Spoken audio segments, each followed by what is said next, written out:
Trump praises Kim Jong-un, calls North Korea a big nuclear nation. U.S. Secretary of State to meet other NATO foreign ministers and discuss lasting peace in Ukraine, and why China confirms eternal friendship with Russia. The latest news next.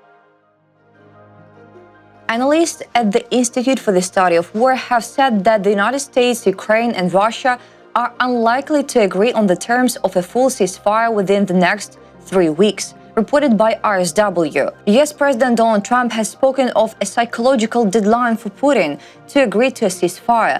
Trump, answering a question about whether there is a deadline for Russian ruler, dictator Vladimir Putin to agree to a ceasefire, said that it's a psychological deadline.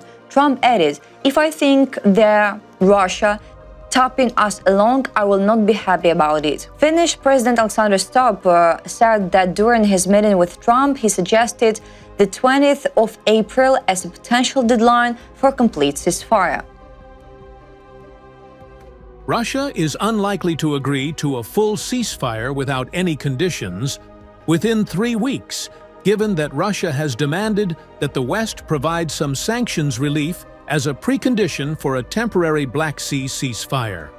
The RSW analyst pointed out that on the 25th of March, the Kremlin said it would not implement the agreed ceasefire in the Black Sea until the United States lifted sanctions on the Russian State Agricultural Bank, Rossельхозbank, and other financial institutions involved in international food and fertilizer trade.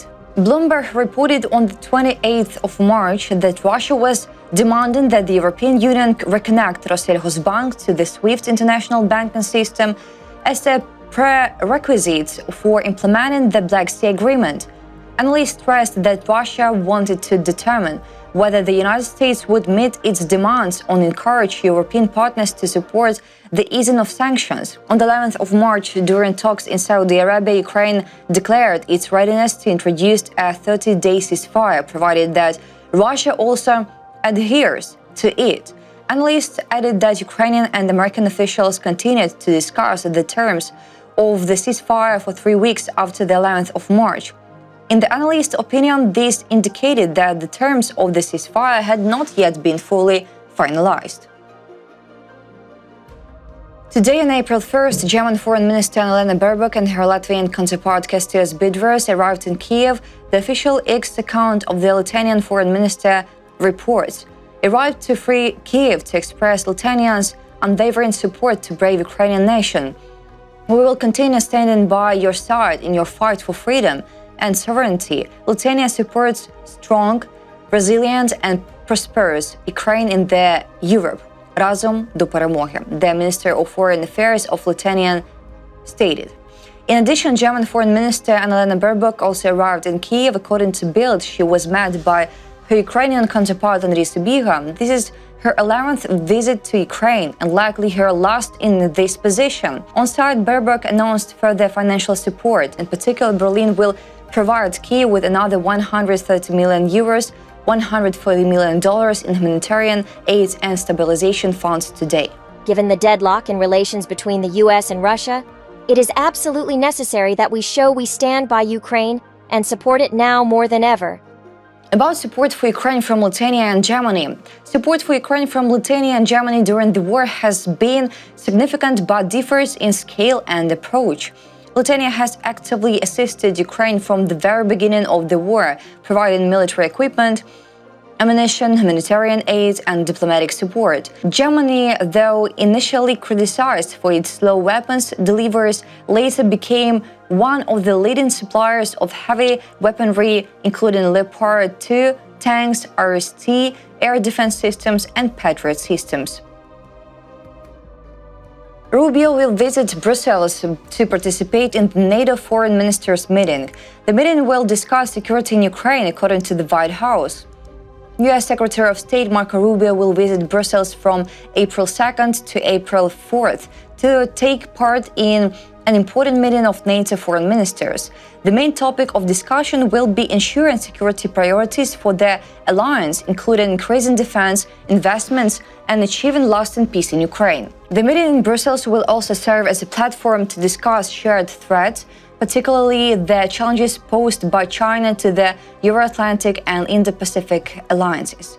During the NATO session, Rubio will discuss the strategic role of the alliance in these regions together with representatives of Indo-Pacific partners. Additionally, Rubio will announce discussions on plans for the Hawk Summit, which is set to take place this summer. Previously, U.S. Secretary of State Marco Rubio has called for a clear distinction between a ceasefire in Ukraine and a final peace agreement. He emphasized that security guarantees for Ukraine must be raised at peace negotiations. According to UK Prime Minister Keir Starmer, security guarantees from the United States are the only effective way to deter Russia from launching another attack on Ukraine. Meanwhile, NATO Secretary General Mark Rutte stated after an emergency summit in Paris that Europe is ready to take the lead in providing security guarantees to Ukraine. China has confirmed the principle of eternal friendship with Russia.